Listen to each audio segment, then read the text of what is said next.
우리가 함께 은혜를 나누고자 하는 말씀은 걸림돌이 디딤돌로 바뀌는 은혜라는 제목으로 누가복음 23장 50절에서 56절의 말씀 함께 읽기를 원합니다. 공회의원으로 선하고 의로운 요셉이라 하는 사람이 있으니 그는 유대인의 동네 아리마대 사람이요 하나님의 나라를 기다리는 자라. 그가 빌라도에게 가서 예수의 시체를 달라 하여 이를 내려 세마포로 싸고 아직 사람을 장사한 일이 없는 바위에 판 무덤에 넣어두니 이날은 준비일이요 안식일이 거의 되었더라. 갈릴리에서 예수와 함께 온 여자들이 뒤를 따라 그 무덤과 그의 시체를 어떻게 두었는지를 보고 함께 읽습니다. 돌아가 향품과 향유를 준비하더라. 계명을 따라 안식일에 쉬더라. 아멘. 아멘. 우리가 살다 보면 인생의 걸림돌이 되는 사람을 만나기도 하고 또 인생의 디딤돌이 되는 사람을 만나기도 합니다. 어떤 상황에서든지 사람을 세워주고 칭찬해주고 격려해주고 슬픔 가운데 있는 자의 손을 붙잡아주는 아주 따뜻한 사람이 있습니다. 그 사람이 곁에 있으면 그 사람으로 인하여서 마음의 힘을 얻고 용기를 얻고 다시 일어설 수 있는 그런 버팀목이 되는 것 같습니다. 그런 디딤돌이 되는 것 같습니다.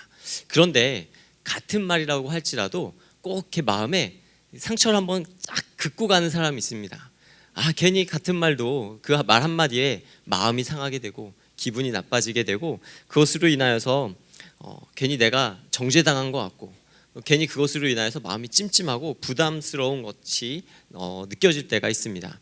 그리고 잘 생각해 보면 결국 자기만 잘났고 나는 못났고 이렇게 내 인생의 걸림돌처럼 나를 넘어지게 하고 나를 쓰러지게 하는 그런 사람이 있다라고 하는 것입니다. 저에게도 이런 걸림돌과 같은 사람과 디딤돌과 같은 사람이 있었습니다. 수요예배 오면 꼭 제 군대 얘기를 하는 것 같습니다. 제가 군에 있을 때 처음 만난 상급자, 처음 만난 사단 목사님이라는 그런 목사님이 계셨어요. 제가 속해 있는 제가 담당하는 부대에서 저보다 상급 부대에 계신 그런 목사님인데 육군에 가는 군목들에게는 이 처음 만나는 사단 목사님이 제일 중요하다라는 말을 정말 많이 들었습니다. 군대 가면서 뭐 누굴 만나든 잘 지내면 되지 이런 생각을 가지고 있었는데 정말 그랬어요. 처음 만난 사람에 의해서 그 사람의 군 생활이 길게 갈지 아니면 짧게 끝날지가 정해진다라고 했던 그 말이 사실이었습니다. 제가 만난 사단 목사님은 저를 힘들게 하는 사람이었습니다. 저를 걸려 넘어지게 하는 그런 분이셨죠. 사실 아주 처음 만난 분은 아니었고 두 번째로 오셨던 분이었는데 그래도 처음에 계셨던 분이 워낙 짧게 있다가 가셨기 때문에 두 번째 오셨던 그분과 제일 긴 시간을 보내야 했습니다. 근데 그분과 있을 때 첫 만남, 첫 인사가 무엇이었냐면 그분이 처음 이제 저희 그 관할 지역 내로 오시고서 목회자들 부부가 모여서 같이 가족 식사를 하자라고 말씀하셨습니다. 그래서 목회자 세 가정이 모여서 딱 가족 식사를 하러 만나러 간 첫 자리에서 그 목사님께 인사를 건네는 저의 아내에게 하신 첫 마디가 이거였습니다. 어이구 유산하셨다면서요? 너무 충격이었어요. 딱 처음 만나는 자리에서 건넨 말이 어이구 유산하셨다면서요? 이게 끝이 아니라 괜찮아요. 다 그래요. 저의 아내와 저는 굉장히 큰 충격에 빠졌습니다. 사실 이제 결혼한 9년 차 정도 된 지금쯤에는 그때의 어떤 아픔이나 어려움을 다 잊어버리고 지금 양육하고 있는 아이들로 인하여서 큰 기쁨과 또 만족을 느끼고 있지만 사실 그때 결혼해서 얼마 지나지 않아 처음 생겼던 아이가 9주 만에 계류 유산이 되고 난 다음에 아직 몸도 마음도 회복되지 않았던 그때 처음 만난 저희 아내를 향해서 던진 그 인사가 그때부터 저희들을 굉장히 큰 충격과 혼돈 가운데 빠뜨리기 시작했던 것 같습니다. 그렇게 해서 어떻게 보면 저의 마음이 좀 다치고 저도 그분을 대하는 것이 왠지 부담스러워지고 어려워지기 시작했던 것 같아요. 그러다 보니까 뭐 하는 일마다 그분 보기에는 좀 제 마음이 그렇게 나타났는지 마음에 들지 않고 사사건건 제가 하는 일을 지적하고 나무라고 또 굉장히 무시하는 이런 말씀들을 굉장히 많이 하셨어요. 군목이 되면 가서 많이 하는 활동이 병사들을 위문하고 또 신앙을 상담해주고 또 좋은 교육 내용이 있으면 교육을 하는 그런 것들이 있습니다. 열심히 하고 난 다음에 저 이번 주에 이러이러한 사역들을 했습니다 라고 말씀을 드리면 에이 그건 목회가 아니야 라고 말씀하시는 거예요. 네가 한 건 목회가 아니야. 그런 건 목회가 아니야 라고 하면서 무시하시는 거예요. 처음에는 저한테만 그렇게 하시는 줄 알았는데 지켜보니까 저뿐만 아니라 저와 비슷한 동년배에 있는 자기보다 밑에 후배 목회자들한테 다 그런 말씀을 하시는 거예요. 안타깝게 그래서 그분 밑에 있었던 거의 많은 연대 목사들이 다 전역했습니다. 저 역시도 그분을 만나면서 빨리 나가야겠다. 사실 처음에 군에 들어갈 때는 군에서 오랫동안 사역을 해야지라고 하는 군에 대한 기대도 있었고 사역에 대한 그림도 있었는데 그런데 너무 들어가자마자 거센 시련과 핍박이 오다 보니까 마음이 다시 한번 다른 쪽으로 돌아서게 되는 그런 모습도 있었습니다. 하지만 저의 이런 회의적인 마음 또 상처를 보듬어주는 아주 따뜻한 목사님을 만나기도 했습니다. 굉장히 디딤돌과 같은 역할을 해주셨던 목사님인데요.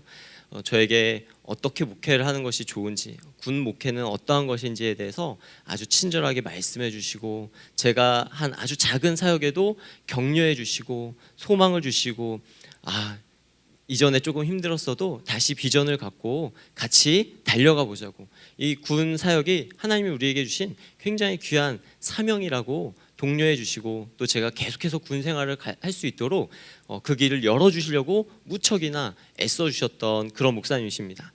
굳이 제가 속한 부대의 부대장, 지휘관에게 찾아오지 않아도 되는데 일부러 시간을 내고 약속을 잡아서 와서 그 부대장을 만나 지휘관을 만나서 저를 칭찬해 주시고 격려해 주시면서 이렇게 저를 세워 주셨던 굉장히 고마운 분이셨습니다. 그래서 그분이 계셔서 2년을 더 군 생활을 할 수가 있었습니다. 그렇게 5년을 군 생활을 했던 기억이 있습니다. 세상을 살다 보면 이렇게 걸림돌이 되는 사람을 만나기도 하고 또 축복의 디딤돌이 되는 사람을 만나기도 합니다. 세상적으로는 동일한 사람, 동일한 환경, 동일한 여건 가운데 있는 것 같지만 때로는 그 사람들의 하는 말과 행동, 그 모든 것 하나하나가 나에게는 걸림돌이 될 때가 있고 때로는 디딤돌이 될 때가 있는 것이죠. 또한 어떤 이러한 걸림돌과 디딤돌이 외부적인 사람과 환경에만 있는 것이 아니라 내 안에 있기도 합니다. 나의 성격, 나의 인품, 나의 재능과 환경이 나의 걸림돌이 되고 나의 디딤돌이 되기도 하는 것이죠. 오늘 말씀에 등장하는 빌라도 같은 사람은 걸림돌 같은 사람입니다. 예언의 성취를 위해 필요한 결정이었고 그러한 순서였지만 당시 예수님을 따르던 사람들의 입장에서만 본다면은 예수님의 무죄함을 알고도 예수님을 죄 있는 사람 취급하고 예수님을 죽도록 십자가에 넘겨준 아주 나쁜 사람이죠. 자신의 명예를 지키기 위해서 예수님을 팔아버린 사람입니다. 이런 안타까운 사람들로 인하여서 애꿎은 사람들의 가슴에 멍이 들고 또 무고한 피해를 보게 되는 것을 보게 됩니다. 사사로운 욕심과 또 자기의 자리를 지키기 위한 그 결정들, 그것들을 통하여서 빌라도는 2000년이 넘는 시간 동안 사도신경을 통해 수많은 사람들의 입에 오르내리며 욕을 먹는 걸림돌이 되었습니다. 반면에 아리마대 요셉이라고 하는 사람은요, 사내들인 공회원이라고 하는 자신의 신분을 내려놓고 예수님의 시신을 수습하기 위해 자신의 온몸을 던진 디딤돌 같은 사람입니다. 그러나 성경을 보면 요셉이 처음부터 이렇게 자기 자신을 다 내놓았던 사람은 아니었다라고 말합니다. 그는 예수를 따르는 제자였으나 자기의 신분이 걸림돌이 되어서 숨은 제자로 살아야 했습니다. 숨은 제자로서 자신을 드러내지 않고 그저 조용히 예수님을 따라다니는 그런 사람이었던 것이죠. 그렇다면 이 아리마대 사람 요셉이 어떻게 자신에게 있던 걸림돌을 디딤돌로 바꾸는 은혜를 경험하게 되었는지 오늘 말씀을 통해 잠시 생각해 보기를 원합니다.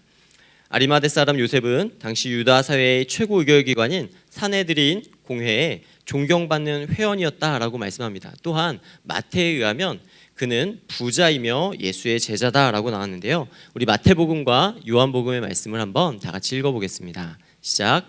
저물었을 때에 아리마대의 부자 요셉이라는 사람이 왔으니 그도 예수의 제자라. 우리 요한복음입니다. 아리마대 사람 요셉은 예수의 제자이나 유대인이 두려워 그것을 숨기더니 2일 후에 빌라도에게 예수의 시체를 가져가기를 구하매 빌라도가 허락하는지라. 이에 가서 예수의 시체를 가져가니라.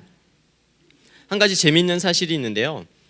이 아리마대 요셉이라고 하는 이 사람의 이름은 사복음서에 다 기록되어 있습니다. 다 기록되어 있는데 공통점은 예수님이 살아계실 때는 이 이름이 한 번도 등장하지 않습니다. 그러다가 예수님의 시신을 수습해야 되는 이 시기, 이 시점에만 이 사람의 이름이 등장한다라고 하는 것입니다. 그리고 각 복음서마다 이 사람을 설명하는 설명이 조금 다른데요. 방금 읽은 마태복음에서는 그를 부자로 설명했고요. 마가복음에서는 이 요셉을 존경받는 공회원이요 하나님의 나라를 기다리는 자라라고 소개를 했습니다. 누가는 여기에서 이 요셉의 인품을 조금 더 강조합니다. 그는 아주 의롭고 선한 사람이다라고 말씀하면서 그의 성품에 대해서 말씀하고 있고, 요한복음에서는 예수님의 제자였으나 그에게 두려움이 있었다. 그래서 사람들 몰래 숨어있는 제자였다라고 하는 것을 우리에게 가르쳐주고 있죠. 이 같은 기록을 모아보면 이 아리마대 요셉이라고 하는 사람이 세상적으로는 성공한 사람이요 권력자요 부자였습니다. 하지만 그게 전부인 사람이 아니라 자신의 직분을 수행함에 있어서 충성스러운 사람, 개인적인 성품과 인품으로 존경받을 뿐만 아니라 신앙적으로도 하나님의 나라가 올 것을 알고 하나님의 나라를 준비하고 기다리고 또 천국의 소망을 품고 산 사람이 바로 이 요셉이었다라고 하는 것입니다. 그런데 그에게 한 가지 걸림돌이 있었습니다. 그것은 바로 부와 명예라고 하는 것이죠. 선하고 의로운 사람으로 하나님의 나라를 기다리는 신실한 신앙인이었지만 그가 예수를 믿고 제자가 된 이후에 그가 그토록 누려왔던 부와 명예라고 하는 것이 그에게 걸림돌이 될 수밖에 없었다라고 하는 것이죠. 그래서 그는 자기가 예수의 제자가 된 사실을 숨기고 유대인들을 두려워하며 하루하루를 살아가고 있었습니다. 여기서 한 가지 이 부와 명예에 대해서 잠깐 말씀을 드리려고 합니다. 사실 요셉이 가졌던 이 부와 명예에 대한 고민은요, 예수님께 찾아온 부자 청년 같은 그런 고민의 차원을 넘어서는 고민이었던 것 같습니다. 단순히 자기의 재물을 나누지 못하여서 고민하고 숨는 제자가 아니었다라고 하는 것이죠. 당시 예수님을 따르던 사람들은 주로 세상이 바뀌기를 원하고 희망하던 가난한 사람들이거나 죄인 취급을 받고 소외되고 억눌린 하층민들이 대부분이었습니다. 반면에 부귀와 권세를 누리고 있던 사람들은 자신의 부와 권세, 명예를 유지하기 위해서 그 체제가 흔들리지 않고 지금 이대로, 지금 이 모습 그대로 쭉 가기를 원하고 바라고 기도했겠죠. 그런 마음으로 현재의 생활에 부족함 없이 자기의 삶들을 잘 누리는 사람들이었던 것입니다. 그런데 이 부자들의 입장에서 걸림돌이 나타났습니다. 누구일까요? 바로 예수 그리스도입니다. 예수님이라고 하는 분이 이 세상에 등장하고 나타나서 사람들을 선동하며 다니는데 사람들은 이 예수님이 하시는 말씀만 듣고 그냥 그저 아멘 아멘 하고 그를 따르면서 그를 열광하고 그를 왕으로 추대하려고 하니까 이 부자와 권세를 가진 명예가 있는 사람들 입장에서는 여간 불편한 게 아닐 수 없었다라고 하는 것입니다. 예수님이 다니면서 부자가 천국에 들어가는 것이 어렵다라고 하면 부자들이 아멘을 했을까요? 노멘했겠죠. 가난한 사람들은 아멘했겠죠. 아싸 우리는 들어가는구나. 부자가 천국에 들어가는 것이 어렵다 하니까 이 부와 명예를 가진 사람들은 불편했다라고 하는 것입니다. 그 얘기만 하고 끝나는 것이 아니라 부자와 거지 나사로의 이야기까지 하죠. 부자는 음부에 빠져서 고통 가운데 신음하며 자기 입술에 물 한 방울만 찍어주기를 간곡히 부탁하고 있는데 이름도 몰랐던 거지, 그런데 성경에는 그 이름이 나사로라고 나오면서 그 거지 나사로는 어디에 있습니까? 아브라함의 품에 안겨서 굉장히 편안하게 안식하고 있는 모습을 볼 때 이 부자들이 그 이야기를 들으면서 아마 가슴을 치면서 분통해했을 것이다라고 하는 것입니다. 예수님은 하나님과 재물을 너희가 동시에 섬길 수 없다. 이렇게 부자들을 마치 공격하는 것 같은 말씀을 자꾸 하시니까 이 부자들의 마음 가운데는 굉장히 불편한 마음이 생길 수밖에 없었다라고 하는 것입니다. 그래서 그들이 어떻게 했습니까? 어떻게 하면 예수를 죽일까? 어떻게 하면 저자를 넘어뜨릴까? 틈틈이 모여서 중상모략을 짜고 어떻게 하면 예수를 잡아 죽일지에 대해 계획을 짜고 음모를 꾸며왔다라고 하는 것입니다. 그러니까 이 요셉의 고민은요, 단지 내가 부자이기 때문에, 내가 명예와 권세를 가진 자이기 때문에 갖는 고민이 아니라 그 사회에 전반적으로 깔려 있었던 이 사회적인, 문화적인 그러한 상황 가운데 비추어 봤을 때 내가 도대체 어떻게 해야 되는 것인가, 이런 상황 가운데 나는 도대체 예수의 제자로서 어떻게 살아야 되는 것인가 답을 찾지 못하여서 끙끙 앓며 고민하고 고통스러워하는 그런 제자였을 것이다 라는 생각이 듭니다. 우리 자신을 한번 생각해 볼까요? 우리도 어찌 보면 맹목적인 부와 명예를 원하며 살아갑니다. 부와 명예를 원할 뿐만 아니라요, 내 삶에 만족을 주고 기쁨을 줄 수 있는 그 모든 것들을 우리는 원하고 바랍니다. 그것이 나의 걸림돌이 될 것이라고 생각하지 않습니다. 아니요, 그것이 오히려 나를 아주 그럴듯하게 설명해 줄 수 있는 내 명함이 될 거라 생각하고요, 때로는 그것이 나를 표현해 주는 좋은 수식어가 되고 나를 표현해 주는 장식이 될 거라 생각하고 나를 위험한 순간에 지켜줄 수 있는 힘이요, 능력이요, 보호막이요, 안전장치라고 생각하며 살아갈 것입니다. 내 생각엔 이 모든 것이 다 옳다라고 여겨지지 이것이 나에게 걸림돌이다라고 생각하며 살고 있지 않다라고 하는 것이죠. 요셉 역시 그렇게 살아왔습니다. 그런데 그가 예수의 제자가 되고 난 다음부터 이게 걸림돌이 되기 시작한 거예요. 요셉 역시 이 부와 명예가 자기에게 걸림돌이 아니었어요. 나의 안전장치였고 나의 명함이었고 나의 수식어였고 내 삶의 힘과 능력이었습니다. 그런데 예수의 제자가 된 이후부터 왠지 이게 자꾸 불편해지기 시작하는 거예요. 내가 이것을 어찌해야 되는 것인가? 이것으로 내가 어떻게 주님을 따르는 삶을, 내가 어떻게 주님을 따르는 제자의 길을 걸어갈 수 있는 것인가? 라고 하는 그 말씀과 그 고민 앞에 아마 요셉이 잠 못 드는 밤을 무수히 지내었을 것이다 라고 하는 것입니다. 요셉은 유명한 사내들인의 공회원이었습니다. 사내들인은 대제사장이 의장이었고 나머지 70명의 장로들이 율법을 해석하고 종교 재판을 하며 성전 안의 치안 문제를 다루는 최고의 통치기관이었습니다. 그 최고의 통치기관에서 존경받는 사람들이 다 그를 선하다고, 의롭다라고, 저 사람은 성실하다고, 저 사람은 믿을만하다라고 칭찬하고 인정하는 그런 사람이었던 것입니다.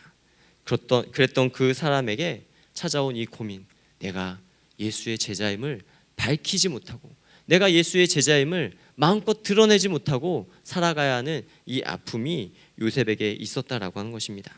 저는 오늘 우리의 삶 가운데 혹시 요셉과 같은 걸림돌이 있다면, 요셉과 같은 고민이 있다면 주님의 은혜 앞에서, 이 말씀 앞에서 우리의 삶에서도 주님께 우리의 삶을 어떻게 드리는 것이 좋을지에 대해 다시 한번 생각하고 또 말씀으로 도전받고자 합니다. 숨어있던 이 제자 요셉에게 어떤 일이 일어나는지 오늘 성경은 말씀해주고 있습니다. 바로 52절의 말씀인데요, 우리 52절의 말씀을 한번 다 같이 읽어보겠습니다. 시작. 그가 빌라도에게 가서 예수의 시체를 달라 하였다.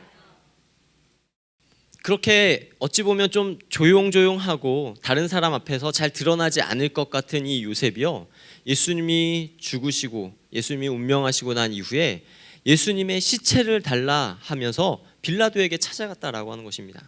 근데 병행 본문인 마가복음 15장 43절의 말씀을 보면 어떻게 나와 있냐면요, 이 요셉이 빌라도에게 당돌이 찾아갔다라고 말씀하고 있습니다. 당돌이 찾아갔다. 우리도 그런 당돌하다는 표현을 쓰잖아요. 이 녀석 당돌하네. 뭔가 거침이 없고 당당하고 자신 있고 아무것도 두려워하지 않는 그러한 모습을 당돌하다라고 말하는데, 사실 숨어있던 제자가 어느 순간 갑자기 급변하여서 당돌이 빌라도에게 찾아가서 예수의 시체를 나에게 달라라고 말했다는 이 장면이 사실 굉장히 충격적이고 놀라운 장면이다라고 하는 것입니다. 이 요셉이 예수님의 시체를 달라고 한 이 일이 놀라울 수밖에 없는 이유는 사실 요셉이 밝히려고 했다면 예수님이 살아계실 때 많은 군중들과 제자들이 예수님을 따르는 그 틈바구니 속에서 나도 예수의 제자입니다 라고 말하는 것이 훨씬 더 자연스럽고 훨씬 더 자신을 안전하게 지킬 수 있는 길이었을 것입니다. 생각해 보세요. 쟤도 제자고 다 이렇게 제자인데 아이 나도 제자예요 라고 말하면은 훨씬 더 안전할 거 아니에요. 언제부터 제자였어? 라고 사람들이 그냥 인정해 줄 수도 있을 법한 그런 상황이었습니다. 그런데 이제 예수님이 십자가에 달려 죽으시고 예수님을 따르던 제자들은 다 흩어져 버렸습니다. 다 자기의 종적을 감춰버렸어요. 예수를 따르던 자라는 그런 티가 나면 공범으로 몰려 자기도 처형당할까 봐, 자기도 죽음에 내몰릴까 봐 예수를 따르던 자는 아무도 다 내가 예수를 따르던 제자라고 말하고 있지 않는 그 상황에 오직 요셉만이 당돌하게 빌라도에게 나아가서 예수의 시체를 달라라고 말했다는 것입니다. 당시 사내들인 공회원으로서 사내들인 회원들이 죄인으로 지목한 사람의 시체를 달라, 이것을 수습하겠다라고 하는 것은 내가 이 사람과 공범이다라고 하는 것을 자인하는 거예요. 시인하는 거예요. 밝히는 거예요. 그렇다면 나도 공범을 밝혀 공범으로 지목되어 죽을 수밖에 없는 것입니다. 당시에 사회적인 그런 죄를 짓고 이렇게 십자가에 달려 죽은 사람, 국가의 범죄에 해당하는 사람들은 가족들마저도 그의 시신을 수습하는 것을 굉장히 꺼려했습니다. 왜냐하면 가족이라 할지라도 그 시신을 잘못 수습하려고 하였다가 공범으로 몰릴 수 있는 위험이 컸기 때문이죠. 그런데 살아있는 예수, 기적을 행하는 예수, 말씀으로 삶을 변화시키는 예수가 아니라 죽어있는 예수, 싸늘한 시체로 변해 있는 예수, 어떠한 기적도 어떠한 능력도 어떠한 말씀도 전하지 못하는 그 예수를 두고 내가 이 예수의 제자입니다 라고 말한다는 것, 그것은 어찌 보면 굉장히 무모한 도전, 무모한 고백처럼 보일 수 있다라고 하는 것입니다. 예수님이 기적을 행하실 때 따르던 수많은 사람들은 예수님을 외면하고 떠났습니다. 나무에 달아 죽인 시체는 저주를 받을 것이라는 생각 때문에 아무도 예수님의 그 시신을 장사 지낼 생각을 하지 않았습니다. 예수님을 따랐던 베드로도 야고보도 요한도 다 자기의 목숨을 부지하고자 달려가 버렸습니다. 게다가 예수님께서 돌아가신 날은 안식일 전날이었죠. 유대인들은 시체를 십자가에 매달아 놓은 채 거룩한 안식일을 지키기가 꺼림칙했기 때문에 예수님의 시신을 치워달라고 했습니다. 그러자 군병들은 그 처참한 예수님의 시신을 그냥 한쪽으로 치워놔 버렸을 거예요. 골고다 위에서 싸늘하게 놓여있는 주님의 그 시신을 한번 상상해 보시기 바랍니다. 머리에는 가시면류관으로 찔려서 피가 흐르고 있고요. 또 그의 손과 발에는 붉은 못자국으로 움푹 피어 있을 것입니다. 창으로 찔린 옆구리는 물과 피가 범벅이 되어 엉켜 있을 것이고, 그렇게 방치된 시신은 이제 조금만 지나면 짐승들이 찾아와서 그 시신을 먹을 수도, 해치워 버릴 수도 있는 상황입니다. 그렇게 처참하게 바닥에 내팽개져 있는 그 시신의 모습이 인간을 구원하기 위해 이 땅에 오신 하나님의 아들 예수 그리스도의 모습이었던 것입니다. 그런데 이 순간 요셉이 등장하죠. 숨어있던 제자 요셉이 이 순간에 등장합니다. 그렇게 동물의 밥이 되어버릴지 모르는 싸늘한 죽음으로 이제 육체의 온기마저, 그 코끝의 호흡마저 전혀 느껴지지 아니하는 그 시신 앞에 이 요셉이라는 제자가 등장하여서 빌라도에게 말합니다. 이 시신을 나에게 주십시오. 나로 장사 지내게 해주십시오 라고 말하고 있다라고 하는 것입니다. 저는 이 장면을 묵상하면서 그런 생각을 해봤습니다. 요셉이 어디서부터 있었을까? 언제부터 있었을까? 아마 요셉은 자기가 가졌던 그 걸림돌처럼 여겨졌던 자기의 부와 명예로 인하여서 예수님이 고난당하시고, 예수님이 조롱당하시고, 예수님이 십자가에 못 박혀서 고통당하시다가 운명하시던 그 모든 장면을 다 목격할 수 있었을 것입니다. 그 누구도 요셉을 의심하지 않았고요. 그 누구도 요셉을 저지하지 않았을 것입니다. 그 누구도 요셉이 그 근처에 있는 것에 대해서 아무도 뭐라 할 사람이 없었을 거예요. 그러기에 더 안전하게, 그러기에 더 끝까지. 그래서 예수님의 그 모든 순간을, 예수님의 십자가 지시는 그 모든 과정을 요셉은 바라보고 있었다라고 하는 것입니다. 여러분, 십자가의 놀라운 신비는 여기서 시작되는 것 같습니다. 인간적인 눈으로는 다 끝났고요. 인간적인 눈으로는 다 망했고요. 인간적인 눈으로는 이제 소망이 전혀 없습니다. 물과 피를 다 쏟고 아무런 온기도 없이 그냥 땅바닥에 내팽겨져진 그 시신 속에서 어떠한 능력이 나오겠습니까? 어떠한 영광이 나오겠습니까? 어떠한 권세가 나오겠습니까? 아무런 힘도 없고 볼품도 없고 어떠한 아름다움도 없는 그 모습을 바라보던 요셉의 마음 가운데 십자가의 은혜, 십자가의 능력이 임하기 시작했다라고 하는 것입니다. 우리가 회개할 때 바라보는 것이 무엇입니까? 바로 십자가입니다. 십자가에서 나의 죄를 지고 나를 위하여 고통당하신 주님을 바라보는 그 바라봄 가운데 나의 죄를 용서하시고 나의 죄를 깨끗게 하시고 나를 구원하신 하나님의 그토록 놀라운 사랑과 그토록 놀라운 사랑의 신비가 내 안에 깨달아지는 겁니다. 이것이 십자가의 신비이고 능력입니다. 세상에 그 어떠한 종교도 처형의 수단을 자기 종교의 상징으로 삼는 종교는 없습니다. 십자가는 당시 상황으로 보면, 지금으로 보면 뭐 전기 고문 의자 같은 거잖아요. 그걸 우리 가슴에 달고 다니는 사람들 있습니까? 밧줄을 목에다 달고 다니는 사람 있습니까? 없어요.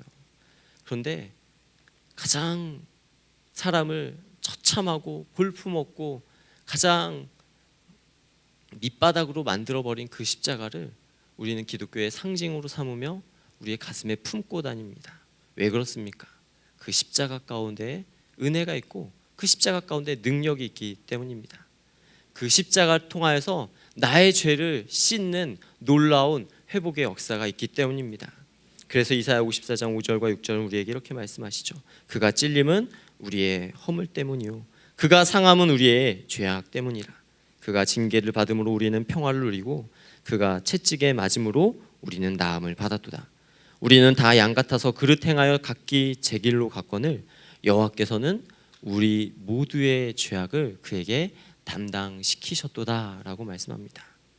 여러분, 혹시 회개하며 기도하고 싶은데 회개가 나오지 않을 때가 있으십니까? 십자가를 바라봐야 됩니다. 나를 위하여 자기 자신을 버리신 하나님의 아들을 바라봐야 합니다. 의인을 위하여 죽는 자가 쉽지 않고 선인을 위하여 죽는 자가 혹 있거니와. 우리가 아직 죄인 되었을 때 우리를 위하여 죽으심으로 하나님께서 우리에 대한 자기의 사랑을 확증하셨노라라고 말씀하고 있기 때문입니다.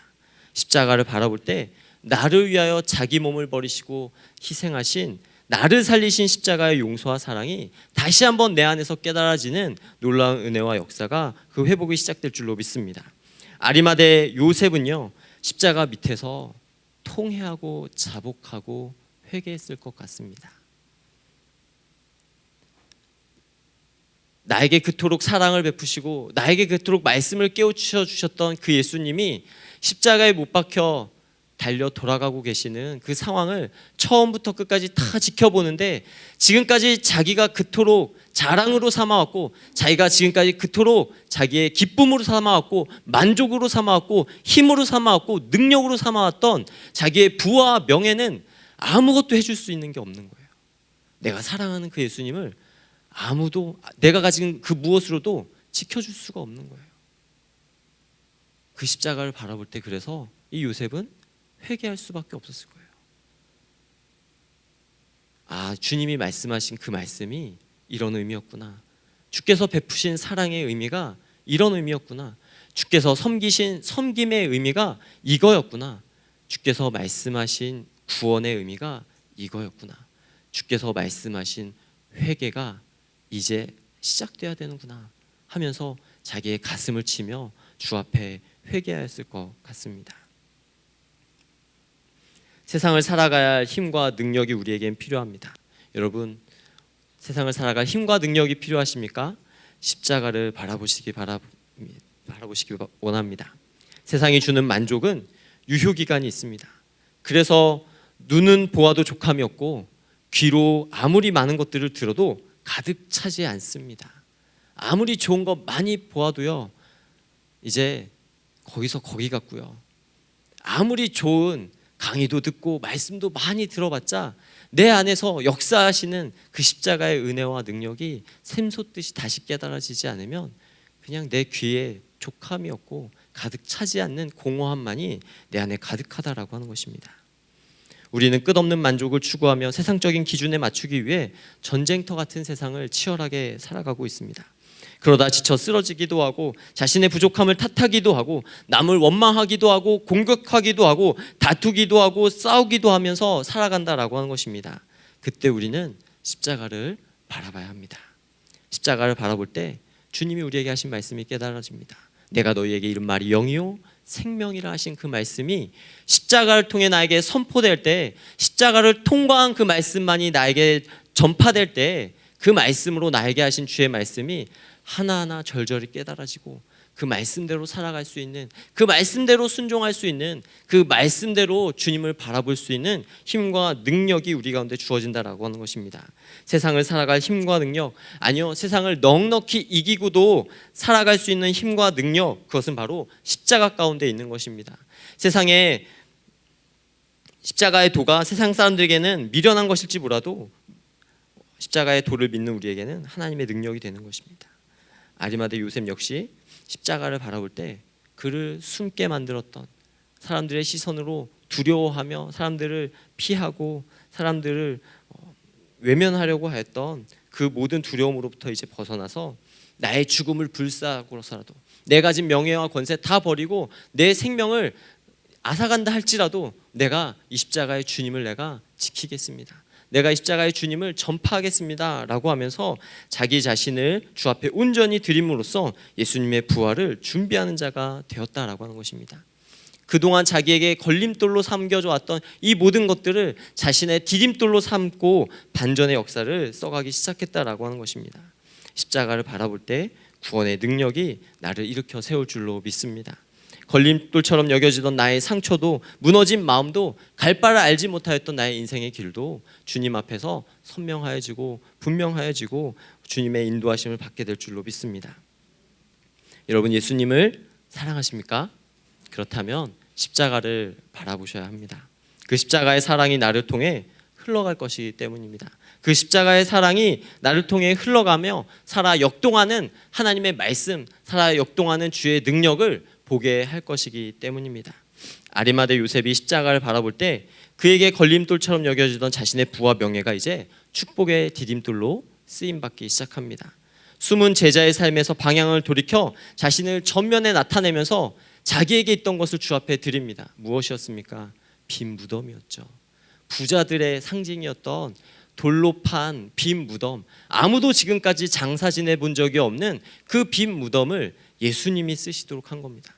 세상 모든 사람들은 다 죄인이라고 하고 죄의 누명을 쓰고 죽어버린 그 예수님의 시신을 마치 이 세상의 왕처럼, 왕이 쓰는 그 커다란 동굴 무덤 안에 혼자만 쓰시도록, 아무도 장사 지내본 적이 없는 그곳에 예수님만 들어가시도록, 그래서 예수님이 부활하신 것이 온 천하에 알려질 때 그 무덤에서 다른 사람이 살아난 것이 아니라 그 무덤에 오직 한 분만 있었고 오직 한 분만 그 안에서 살아나셨다는 것을 증거할 수 있는 부활의 증거로 자기의 삶이 온전히 쓰임받게 되는 축복이 있었다라고 하는 것입니다. 요셉은 부활의 소망을 담아 세마포로 예수님의 그 시신을 감쌌습니다. 세마포는 굉장히 비싼 천이었는데요. 그래서 당시에 부자들의 시체만 덮는 그런 용도였다라고 합니다. 요셉이 이 세마포를 사용한 것은 영생을 의미하는 이 세마포가 예수님의 부활을 상징하는 마음으로 이 세마포 천으로 예수님을 감쌌다라고 하는 것이죠. 이렇게 요셉이 자기의 삶을 들여 이제 자기의 사랑을 주님 앞에 표현하기 시작하니까요, 이 사랑이 흘러 다른 사람의 헌신과 다른 사람의 용기로 이어지게 됩니다. 우리 55절과 56절의 말씀을 한번 다 같이 읽어보겠습니다. 시작. 갈릴리에서 예수와 함께 온 여자들이 뒤를 따라 그 무덤과 그의 시체를 어떻게 두었는지를 보고 돌아가 향품과 향유를 준비하더라. 계명을 따라 안식일에 쉬더라. 아멘. 요셉의 용기는요, 이렇게 다른 사람에게 용기를 주었습니다. 요셉이 일어나니까 요셉이 숨은 제자에서 앞으로 나와 자기의 제자됨을 세상에 밝히고 당돌하게 예수의 제자됨을 선포하고 나니까 예수님을 따르던 자들이 다시 일어나 예수님의 시신을 수습하고 장례를 치르기 위한 준비에 자신을 드리고 자신의 모든 것들을 쏟아놓기 시작했다라고 하는 것입니다. 이처럼 십자가를 바라보며 주의 사랑이 흘러갈 때 믿음의 공동체가 아름다운 동력을 얻게 되는 줄로 믿습니다. 제가 오늘 말씀을 시작하면서 드렸던 저의 군 생활과 저의 개인적인 이야기를 하나 더 드리고서 말씀을 마치려고 하는데요. 그렇게 해서 저에게 굉장히 큰 상처를 준 그 목사님으로부터 이제 벗어날 때가 딱 됐어요. 군대가 좋은 게 뭔지 아세요? 2년만 버티면 돼요. 그러면 다른 부대로 갈 수 있어요. 장교들은 2년만 버티면 다른 데로 가니까 안 만나도 돼요. 그래서 아싸, 너무 힘들었어, 이제 헤어질 거야 하는 그 마음을 먹고 딱 있을 때 마지막 선물처럼 욕보따리를 들었어요. 어마어마한 욕보따리를 저에게 막 이렇게 하시고서는 진짜 정을 뚝 끊어놓고 부대를 옮기게 해주시더라고요. 그래서 딱 부대를 옮겼죠. 이제 내가 군생활 동안 저분을 쳐다보나 봐라, 이런 마음을 가지고 딱 다른 부대에 가서 군생활하고 있었습니다. 그런데 정말 있을 수 없는 일이 일어났어요. 왜냐하면 이게 그 연차상 다시 만날 일은 없거든요. 이게 꼬이려면 인생이 꼬이려면 꼬여요. 제가 옮겨간 부대에 그분이 또 온 거예요. 제가 그 소식을 듣게 되었을 때 한 달 동안 특세를 했어요. 한 달 동안. 왜 특세를 했냐면 잠이 안 오는 거예요. 마음이 너무 이렇게 분하고 억울하고, 제가 그분을 또 봐야 됩니까 주님? 그냥 기도하고 싶어서 일어난 게 아니라 잠이 안 와서 일어나서 기도를 했어요. 잠이 안 와서 새벽마다 나가가지고 주님, 저 너무 힘듭니다. 저에게 위로와 격려를 주셨던, 소망을 주셨던 목사님에게, 목사님, 저 그분을 또 만나려니까 진짜 그만두고 싶습니다. 그렇게 막 이렇게 하고 있다가요, 기도를 많이 하면 은혜를 주십니다. 할렐루야. 기도하면서 그래도 주님이 저의 마음을 정말 십자가 바라보며 기도하며 나아갈 때 저의 마음을 많이 고쳐주시고 저의 마음을 많이 품어주시고 용서해 주셨어요. 어떻게 보면 제가 회개해야 될 것들을 또 회개하게 하셨고, 정말 남자로서 내 자존심을 지키고 싶은 마음에 그분을 다시 만나고 싶지 않았지만, 그분을 다시 만나는 날 그분 앞에 가서 제가 먼저 죄송하다 그랬어요. 목사님, 죄송합니다. 제가 너무 목사님께 잘못한 것 같습니다. 더 잘 배우겠습니다 하면서 이렇게 머리를 숙이고 용서를 구했어요. 근데 사람은 변하지 않잖아요. 그분은 나도 미안해 이렇게 말할 줄 알았는데 그런 게 없었어요. 그래, 앞으로 잘해 이렇게 말씀하시면서 그때 그 부대에서 같이 일했던 또 다른 목사님에게 더 많은 상처를 주셨어요. 사람은 누구나 이렇게 나와 맞지 않는 사람이 있는 것 같습니다. 그분이 아주 잘못된 분이다라기보다는 이렇게 좀 기질적으로 잘 맞지 않는, 서로 좀 진짜 상극인 그런 분과 만나서 이렇게 많이 의사소통에 있어서 어려움이 있었던 것 같아요.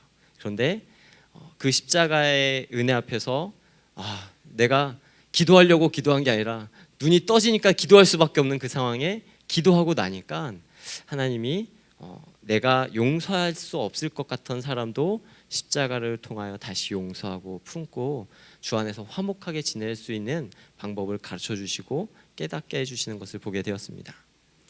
저는 20대의 삶이 참 거룩하고 경건했습니다 라고 자신 있게 말씀드릴 수 있습니다. 비웃을 수도 있으시겠지만 20대에 바로 신학교 들어가서 신학교 4년, 신대원 3년, 그리고 신대원을 다니며 목사 안수를 받았습니다. 그래서 20대의 삶은 다, 저의 삶은 다 교회 안에 있었어요. 너무 교회 안에만 있으니까 너무 거룩할 수밖에 없었고 경건한 삶을 살아갈 수밖에 없었어요. 그러던 저의 마음에도 20대의 젊은 열정을 불태우고자 하는 마음과 그 욕망들이 살아있을 때 내가 지금 안 놀면 언제 노나 하는 마음을 가지고 이 경건에서 탈피하자 하는 마음을 갖고 마음대로 살던 때가 잠깐 있었습니다.